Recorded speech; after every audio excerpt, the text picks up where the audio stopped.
for this day, and thank you for prophecy that you have given to us.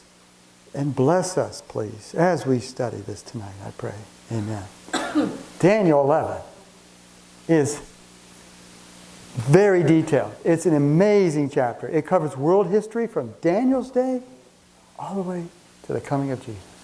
It's just a panorama of history, predictive history. And I just want to give you a little overview before we actually get into the questions in the lesson. To me, it's fun.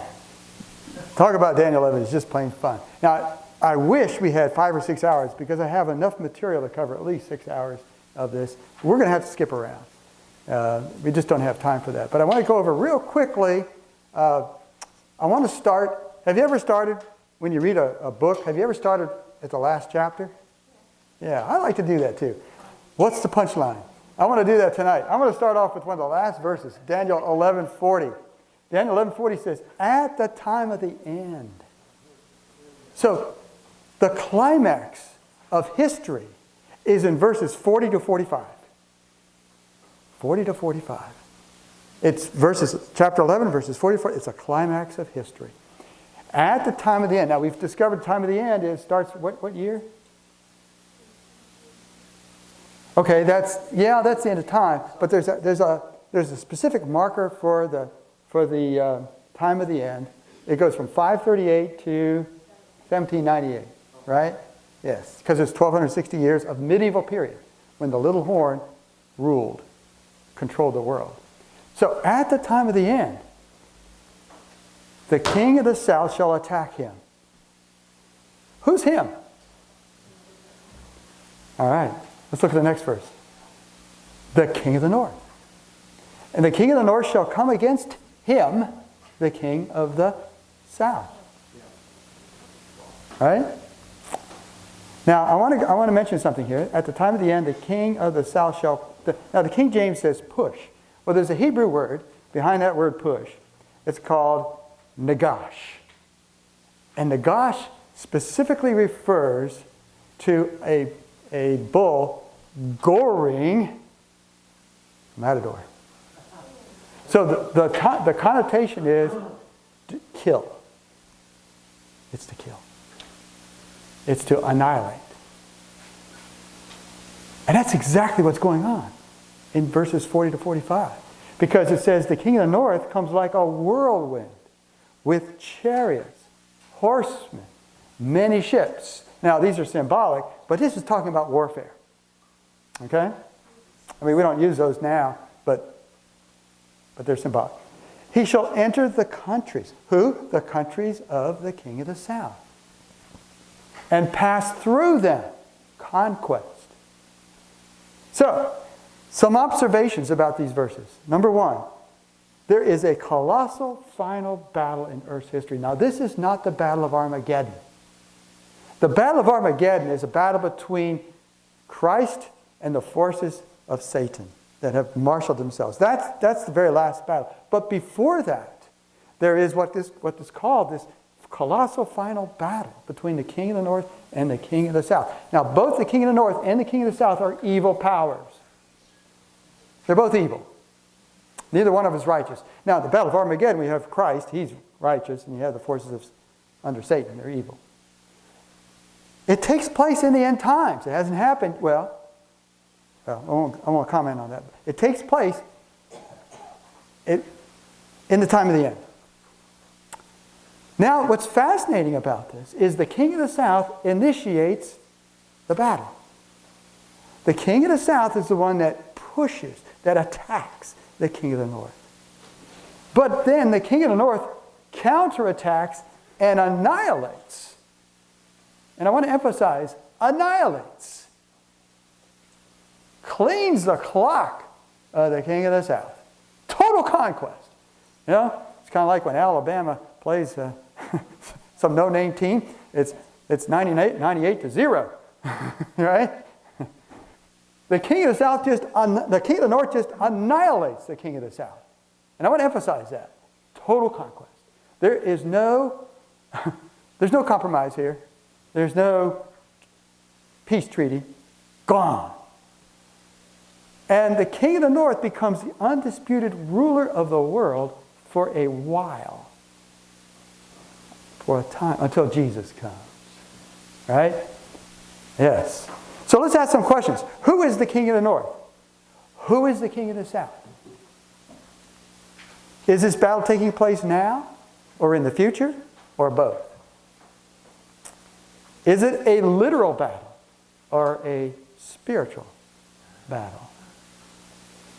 And many people ask this question. Does it involve Islam? Now, I'm not going to address that tonight. I don't have time. But that's a question. Now, Daniel 11:2 starts out, now I will tell you the truth. Behold, now 3 more kings will arise in Persia. 3 more kings shall arise in Persia. This vision takes place when? During the reign of who? Actually, Cyrus. This is the Persian king. Yeah, Darius has already passed. This takes place during the reign of Cyrus. 3 kings follow him. We know who they are. Historians have identified them. We don't have to guess. Cambyses, Falsmerdes, Bardia, and Darius the First, who was Darius the Great. Okay, so three kings followed. Now, Darius the First was the one who issued the decree to restore or rebuild the temple in Jerusalem. And then just repeating this, 3 more kings shall arise, but there's a 4th one. He will be what? Richer. Far richer. So the Bible writer is giving us clues. Who was that 4th king? We know from history who it was. It was Xerxes, Ahasuerus. How do we know? Well, look at Esther 1, 3, and 4. Ahasuerus made a feast for his officials. He showed them the riches of his glorious kingdom. So there's confirmation. Now, chronologically it follows, but notice that in Esther it also identifies that he was wealthy. Isn't that amazing? You know, the Bible kind of reinforces itself. Then he shall stir up all against the realm of Greece. Well, did Ahasuerus do that? History tells us he did. He did. So the 4th Persian king was Xerxes, or Ahasuerus, the husband of Queen Esther. So you go to the book of Esther and you can read about Ahasuerus. He was very wealthy. He had a dream. What was his dream? He wanted to conquer what country? Greece. Greece, you know, it's amazing. No matter how big an empire kings have, they're never satisfied, right? Greece was the only country he did not conquer. He didn't have control over. He says, I want it. So he built up this enormous alliance and army to conquer the Greeks. It says, now historians, you know, some historians aren't sure about how many, but you know, some of the Herodotus and some of these other historians, they say, well, he had 1 to 3 million people. He didn't have 1 to 3 million, but conservative estimates, he had 300,000 troops to attack the Greeks. $300,000, he needed that. 300,000 troops to attack the Greeks. And these were assembled from all the nations around, right? He won the famous Battle of Thermopylae. Have you ever read about the Battle of Thermopylae? It's a very famous battle. There was probably about 100,000 of these Persian troops, and they were following this narrow mountain pass, and the Greeks knew that they wanted to stop them. So the Greeks had 300 Spartans and 700 Thespians, and they were stationed right at that pass, and they held off a force 100 times their strength. It's a famous battle. It's an amazing story. They would have held them up. They would have won the battle, except for one thing. A shepherd turned traitor. He showed the Persians a path, another path, along the mountain that would take them to the other end of where the Greeks were. So now they were fighting the Persians on both sides. They were outflanked, and they died. Every last one of them perished. So they lost that battle, but then there was the Battle of Salamis. and the Battle of Plataea, where the Persians were defeated. In fact, they were defeated so soundly that they withdrew their forces back to Persia. Now, if you look at this map, you see all that orange area? See how they conquered Thrace, and they were right on the doors of Macedonia? Well, all those islands had a lot of Greek citizens. And the Greeks were oppressed by the Persians. So then in Daniel 11:3 we have this mighty king that arises, who shall rule with great dominion and do according to his will. Who is that? Alexander the Great. Absolutely. Now, I want to show you how Daniel chapter 8 explains and reinforces Daniel 11. I love this part. Okay? In Daniel chapter 8, Daniel says, I lifted up my eyes and I saw a ram with two horns. And then a male goat came from the west. Now, where was Greece in relationship to Persia? West. Right? So, this male goat comes from the west. And he comes across the surface without touching the ground. Speed. Remember? Remember what we said about Greece? It was a leopard with 4 wings. Right? Speed. The goat was moved with fury. So this goat is angry. And it attacked the ram and broke his 2 horns. And then it says it cast him down, the ram, to the ground and trampled him. Total conquest. Right? Now, the Daniel 8 tells us who they are. The ram that you saw having 2 horns, they're the kings of Mede and Persia. So we're not to guess. Mede and Persia. The male goat is the kingdom of Greece. So what happened is this male goat comes along. It's angry. It flies across the ground and annihilates the Persian Empire. Did that happen? Oh my. Oh my. See the little brown part there? They conquered part of Greece, and the Greeks were very, very angry at their oppressors. They felt that they were being oppressed. Alexander the Great marshaled his forces. He was about 16 years old when he took over from Philip II. And 3 battles, 3.5 years, 3 battles, he destroyed the Persian Empire, the Persian army. Amazing. You know, the Battle of Granicus, then the Battle of Issus, and then the Battle of Gaugamela. 3 years, 3 battles, the Persian Empire was gone. So the Bible predicts precisely.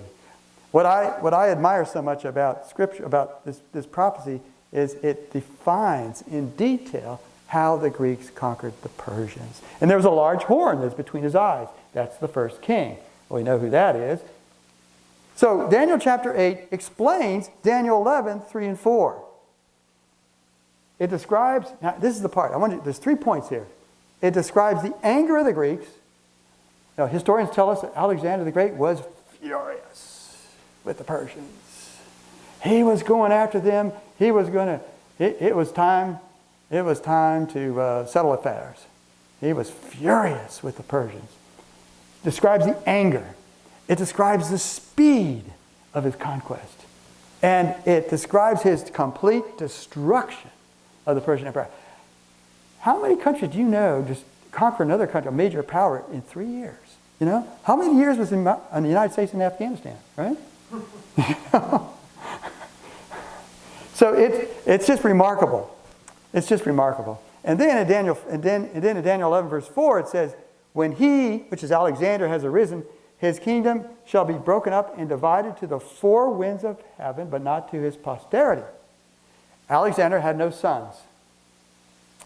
And it was divided among his generals. The kingdom was divided among his generals, not to his posterity, and never had the strength that Alexander had.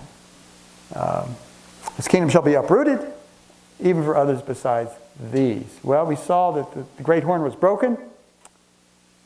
As for the broken horn, before that stood up in its place, for the kingdom shall arise out of that nation, but not with its power. And we know who those 4 kingdoms were. There was Chalcedon in the west, Lysimachus in the north, Seleucus in the east and Ptolemy in the south. Now eventually these consolidated into two. The northern kingdom, which was Seleucus, and the Ptolemaic kingdom, which was Egypt. So that's where you get the king of the north and the king of the south in Daniel 11. So they just consolidated.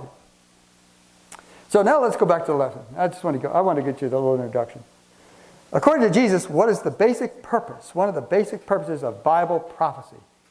Did you look that one up? John 14:29. Jesus said this, "Now I have told you before it comes to pass, that when it does come to pass, you may" what? Believe. See, prophecy is not just to satisfy our curiosity about the future. It is to affirm our faith. It's to strengthen our faith. Do we need our faith to be strengthened today? You know, do you realize that we all live in a world of unbelief? People don't believe. They don't believe Jesus is coming. How many times have I heard people say, "Oh, he's not coming"? You know, that's just... And they don't believe. I mean, they don't believe God created the heavens and earth. I mean, we have a whole system of theory called evolution. That's a system of unbelief. So Jesus gives us prophecy to strengthen our faith. Does that make sense? Now, what two nations are mentioned in Daniel 11:2? I already went over this, but I'm just going to follow the lesson here real quick so you can fill in the blanks. "Now I will tell you the truth. Behold, 3 more kings will arise in Persia. The 4th shall be richer, far richer than them all." So we know who those 3 kings were, and we know who the 4th one was. "By his strength, through his riches, he shall stir up all against the realm of Greece." So what 2 nations are mentioned? Right? Persia and who else? Greece. Persia and Greece, specifically. See, Daniel 11, Daniel 8 agree. Perfect harmony. They explain each other. How many famous kings would reign in Persia? Well, I'm going to repeat what I read earlier. "Now I tell you the truth. Behold, 3 more kings will arise in Persia, and the 4th shall be far richer than them all." So how many kings? 4. 4 kings. Now, what's so amazing about Daniel 11, it starts off very specific. Very specific. I mean, there's no intelligent person really doubts the first 4 verses of Daniel 11. Okay? It's so specific, it's so clear. All historians agree that this is the correct interpretation. How does Daniel 11:3 describe the Greek king who would overthrow Medo Persia? Then a what? Mighty king, who shall rule with great dominion and do according to his will. Do you realize that Alexander the Great never lost a battle? Never. They say he absolutely loved warfare. He just thrived on it. He was so brave. He was reckless. He would fight. He would actually lose his sword, and he would still be fighting. And sometimes some of his associates, some of his other soldiers had to come and rescue him. But he just loved to fight. He's a mighty king who will do whatever his will desires. He took his troops all the way from home, Greece, all the way across, all the way to India. And when they got to India, they says, "Where are you taking us?" And they finally mutinied against him. And he had to backtrack. But he died, of course. He died at a young age of 33 years old. Probably a combination of alcohol and malaria. He was a strong guy, but the Greeks were famous for their alcohol. They drank and drank and drank. They're just famous for it.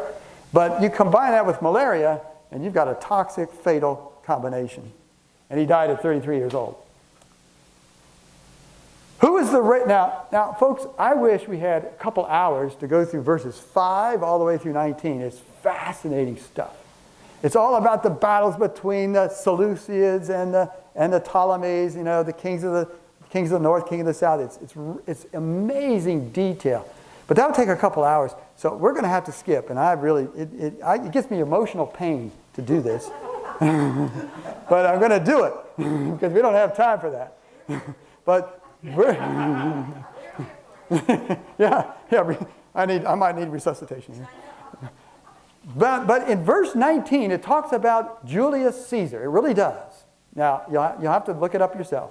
But then in verse 20, it says, who is the raiser of taxes? Described in Daniel 11:20. Well, it says, there shall arise in his place, in the place of Julius Caesar, one who imposes taxes on the glorious kingdom. And it came to pass, and now we're going to go to Luke chapter 2, verse 1. What does it say? It came to pass in those days that a decree went out from who? Caesar Augustus. It's part of the Christmas story, right? So, verse 20, we know, without a doubt, who it's talking about. Augustus Caesar. He was a raiser of taxes. All the world should be registered, which is nothing more than a means of taxation. Caesar Augustus was the raiser of taxes. So write that down if you haven't already. Now, after ruling for a short while, Augustus Caesar died. Actually, he had a pretty long reign. I mean, he was one of the few emperors that wasn't assassinated. Most Roman emperors died a violent death. He did not. He did not. How does Daniel describe the character of the ruler that would follow Augustus? In his place shall arise a vile person to whom they will not give the honor of royalty. He shall come in peaceably and seize the kingdom by intrigue. Who followed Augustus? Anybody remember? No. Tiberius. And it's a fact. Tiberius was the son of Augustus' wife, but he was a stepson. Augustus' wife wanted Tiberius to be the emperor. But Caesar said, he is too vile. See, Augustus wanted one of his generals to be he was going to adopt one of his generals because he liked one of his generals, he really liked him. But he died. And so Augustus' wife maneuvered, used intrigue to get her son to be emperor. Problem with Tiberius was he was very, very vile. I mean, even for the Romans weren't really, gentle, kind, sanctified type people. But even for the Romans, he was too awful. You want to know how awful he was? I probably shouldn't say this. He got tired. He was a good general. He was a good general. He won battles. But he got tired, so he went to an island off the coast of Italy, and he would have boys brought to him. After he had satisfied himself with the boys, he would throw them over the cliff. That's how evil he was. When Tiberius died, the people in Rome danced in the streets for joy. I should have said that, huh? Is that terrible? Isn't that terrible? But it's true. He was a vile person whom they would not give the honor of royalty. He was hated, even by the Romans. And it was during Tiberius who was crucified. Jesus was crucified in the reign of Tiberius. What title is given to Jesus in Daniel 11:22? With the force of a flood, they shall be swept away from before him. Now, swept away means conquered. See, Tiberius was a very successful general. And he defeated his enemies, and it's described here as with the force of a flood. In some places, a flood means violence. Violence. Okay? So, with the force of a flood, they shall be swept away, his enemies, and be broken. And also, who? The Prince of the Covenant. See, it was during Tiberius' reign that Jesus was crucified. Does that make sense? The Prince of the Covenant. There's no other. This could only be Jesus. Jesus is called the Prince of the Covenant in other places too. So, and now we're going to jump ahead some more. And there's a lot of good stuff that we're missing, but anyway, we will. To what specific time period do all of Daniel's prophecies point? Always to the what? Always points to the end. The end will be at the appointed time. Daniel asked, "My Lord, what shall be the end of these things?" And he said, "Go your way, Daniel." Oh, that's go. Sorry, I thought I checked this. But anyway, it's go your way, Daniel. For the words are closed up and sealed till the time of the end. Isn't that beautiful? The angel says to him, just keep doing what you're doing, Daniel. You're doing good. You're doing well. Just keep doing. Go your way, and you will rest and be resurrected. Go your way, Daniel. This will be closed up and sealed to the time of the end. So this all points to the time of the end. Now, what would the medieval church do to God's sanctuary? 1131. Now we're shifting again. The king of the north starts off as Greece. Actually, even before that, you could call the king of the north Medo-Persia. You could call the king of the north even Babylon. But in this chapter, it's talking about, starts off with Persia, then Greece, and it becomes imperial Rome, and then it shifts. Because remember, papal Rome took over from imperial Rome. Imperial Rome was overrun by barbarian tribes, and there was no government left. The church took over political and military duties. What would the medieval church do to God's sanctuary, though? Forces shall be mustered by him, that's the king of the north, that's papal Rome, and they shall defile the sanctuary fortress. They shall take away the daily sacrifices and place there the abomination of desolation. Now the sacrifices are talking about, of course, the sanctuary sacrifices, the animal sacrifices. But is it talking about the earthly sanctuary? That's gone. It's long gone. It's talking about the one in heaven. In heaven. How did it do that?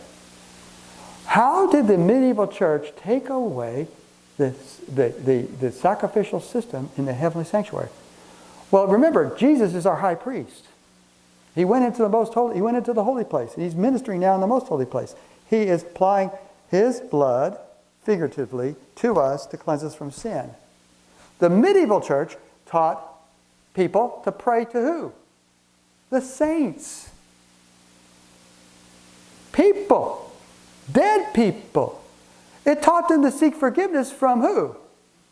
The priest and Mary. They took away the source of their salvation, which was Jesus.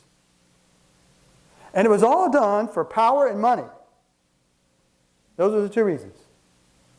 And they did it for over 1,000 years. And they were very successful. What would the medieval church do to God's sanctuary? They would cast it to the ground and defile it. That's in chapter 8. It says that, chapter 8. Chapter 8 of Daniel talks about cast it to the ground, defile it. The most important work for us right now is Jesus in the most holy place. And if you take away your faith in Jesus, you take away your belief in Jesus, and if you interpose something or someone between you and Jesus, then you have blocked the plan of salvation. Salvation only comes through Jesus. When we pray to Him, we have forgiveness. Praying to dead people doesn't bring forgiveness. For a long period of time, they tried to teach the people you could buy forgiveness if you pay money into the church. They've revived that, by the way. That's going on today. What trials did God's true people experience? See, there were groups of people during the Middle Ages that said, this is not right. They had scripture, not a lot, but they had fragments. And they said, this is not right. 1 Timothy 2, chapter 2, verse 5 says, there's one mediator between the God and man, the man Jesus Christ. One mediator. So there were people who had scriptures, and they said, this is not right, and they refused to go along with this system. And what happened to them was horrible. Those are the people who understand shall instruct many, yet for many days they shall fall by the sword, by flame, by captivity and plundering. The Waldens, well, first of all, the Albigenses, about 1100 A.D. They were in southern France. They had no mountains to protect them, but they refused to go along with the system of the medieval church. And so the Pope sent his armies down there and annihilated them, slaughtered them, hundreds of thousands of people, slaughtered them. Tried to do the same thing to the Waldenses. The Waldenses were in the Piedmont, just before the mountains, but Rome sent their armies. They escaped to the mountains. And they had a tougher time with the Waldenses because the Waldenses found out hiding places. And there would be times when the Roman troops would come and they would be looking at them and they would throw these rocks down on them and they would retreat. The Roman armies would retreat. But most of the time they lost because it says right here in the verse, they fell by the sword, by flame, by captivity, by plundering. It's a horrible story, folks. Horrible story. Estimates are anywhere from 40 to 100 million people perished during that 1,000-year period. You have the Huguenots, the Huguenots in France, 1500s, 1572. The Pope got the king of France to agree that at midnight they would go into the homes of the Huguenots while they were sleeping, drag them out, and murder them while they're in bed. Terrible. All because they wouldn't conform. Whose will does this political, religious power seek, and whom does it exalt? Well, we would expect it to exalt itself, which is exactly what it does. Then the king shall do according to his own will. He shall exalt and magnify himself above every god, shall speak blasphemies against the God of God. Blasphemy is claiming the power to forgive sins. Who claimed the power to forgive sins? The priests, the Pope. Whose will does this political, religious power seek, and whom does it exalt? Exalts his own will and exalts himself. 2 Thessalonians chapter 2, verse 3 is a very important verse. Paul warned his people, his church members, let no one deceive you by any means, for that day will not come, that day meaning the coming of Christ, unless the falling away comes first and the man of sin is revealed, the son of perdition. That is the Antichrist. That was the papal power.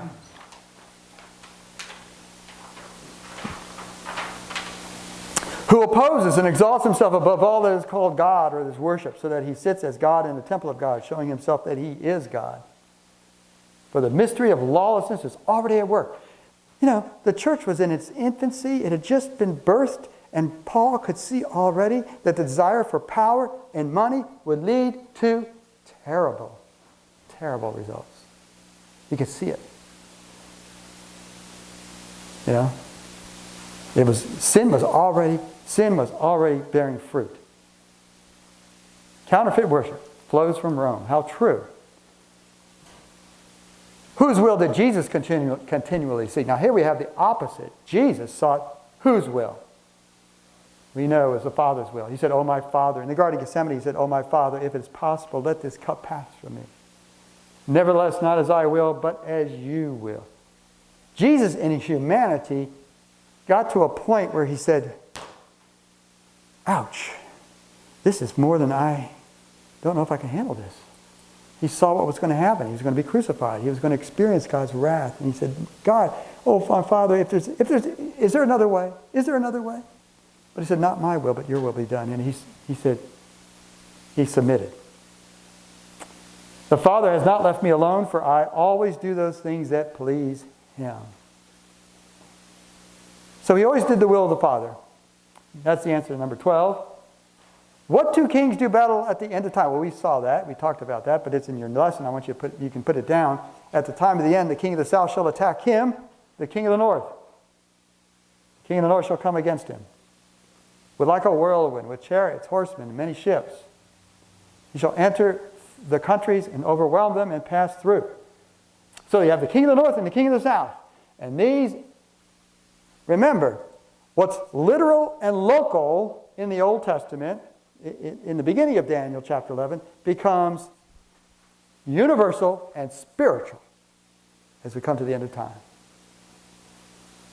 That's the way the Bible works. You look at all the prophecies, all of Daniel prophecies. You have it's what Pastor Rob said. that which is local and literal becomes universal and spiritual at the end. So the king of the north and king of the south are not some literal little kingdoms.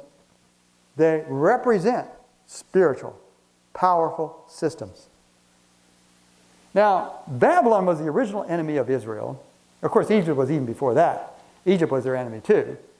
So Israel's always been sandwiched between two enemies. King of the north, king of the south. They're both evil. Babylon was the great enemy of Israel. If Israel had been faithful, they would have conquered Babylon. But they weren't. So Babylon was the power that conquered them. Now, Egypt is an interesting country. It was very polytheistic, but it was characterized in the Bible by this experience of the Exodus. See, we have to look at the characteristics of Egypt not from a secular view, but from a biblical view. And the focal point of Egypt is the Exodus. And before the Exodus, Moses went to Pharaoh and said, "Let my people go." And what did Pharaoh say? "Who is the Lord, that I should obey his voice and let Israel go? I know not the Lord, and neither will I let Israel go." See? It's defiance. And it represents atheism. King of the south represents atheism, antagonism against God. That's the spiritual system that Egypt represents. A lot of people say, well, it's Islam. Well, Islam, Egypt was only Islamic for the last 1/3 of its existence. But in the Bible, the focus is on the Exodus. So we look at what the Bible is describing. What's the quality? What's the characteristic of Egypt? And it's this defiance of God. It's saying, I don't know God. It's atheism. Now, the king of the north, Babylon, represents confused religion, false worship. Okay? Now, Babylon is the great enemy of Israel, the literal enemy of Israel in the Old Testament. But when you get to Revelation, it's the spiritual enemy of Israel, of God's people. Babylon, it says Babylon, Babylon, Babylon, Babylon, all throughout Revelation. We studied that. So Babylon was transformed then from the Babylon of the Old Testament became Rome in the Middle Ages. Confused, false teachings, substituting traditions for doctrines of the Bible, substituting the worship of God for the worship of a man, confessing to man rather than to our mediator, taking away Jesus as our high priest. Now, Daniel 11:43 has something interesting to say. It says, "He shall have powers over the treasures of gold and silver." It's wealthy. There's no question about that. "And over all the precious things of Egypt, and the Libyans and Ethiopians shall follow at his heels." Now, if we had time, I would explain what the significance of the Libyans and the Ethiopians, but that's for another time. Maybe we can do that next year. Huh? I'd like to go through Daniel 11 in more detail. And of course, this same power, this Antichrist power, that's talked about in Daniel 11, is the same as Revelation 13. "I stood in the sea, and I stood on the sand of the sea, and I saw a beast rising up out of the sea. Saw one of his heads had been mortally wounded. His deadly wound was healed." When did that happen? Remember? There was a French Revolution in 1793 to 1797. That was the reign of terror. The French Revolution, the whole thing about the French Revolution was they wanted to get rid of the king and the Pope. And the leaders of the French Revolution, called the Directorate, wrote a letter to Napoleon, who was fighting in Italy. He was fighting battles in Italy. He says, "You are ordered to destroy the center of that system." So, the Pope has been taken captive before, but never with the intent to destroy the system, to get rid of the system. And so Napoleon, see, the French had unleashed an atheistic revolution. It's called the French Revolution. It was atheistic, and the purpose of it was to liberate them, that's what they thought, from the Pope and from the king. And they wanted to export that revolution. That's why Napoleon went on his conquest all over Europe. He wanted to liberate Europe from their bondage. But to do that, they wanted to destroy the church. And so they did, temporarily. They sent the General Berthier, went in February of 1798, took the Pope captive, and for over 100 years, there just was no functioning system. A deadly wound. But the prediction is that the wound would heal. Has the wound been healed? Ooh. Yes, it has. And all the world marveled and followed the beast. Here's the patience of the saints. Here are those who keep the commandments of God and the faith of Jesus. Now, this is fascinating. It says, but bad news from the east and the north shall trouble him. Now, judgment always came from the north. Okay? Babylon, Syria, always came from the north. But here it says, news from the east. Well, what's the bad news from the east? Jesus. Jesus. Jesus says, for lightning, as lightning comes from the east and flashes to the west, so also shall be the coming of the Son of Man. You see, Daniel 11 has a picture of the beast, this terrible Antichrist power, being destroyed when Jesus comes. News from the north, news from the east. So news from the east, the message of the coming of Jesus troubles this Antichrist power. Therefore he shall go out with great fury, the king of the north, fury to destroy and annihilate many. Remember that verse in Revelation says the devil is angry because he knows he has a short time. Short time. And he shall plant the tents of his palace between the seas and the glorious holy mountain. And the tents of his palace are encampments of war. The seas are peoples. And the glorious holy mountain is God's throne. In the last day, Satan stirs up false religion. Christ will come back and wage a vicious war at the end time. He will establish the sign of his authority in an attempt to obscure the truth. Satan, working through the false Christ, will wage a vicious war at the end of time. He will establish the sign of his authority in an attempt to obscure the truth about Jesus and the heavenly sanctuary and the law of God. Yet he shall come to his end. No one will help him.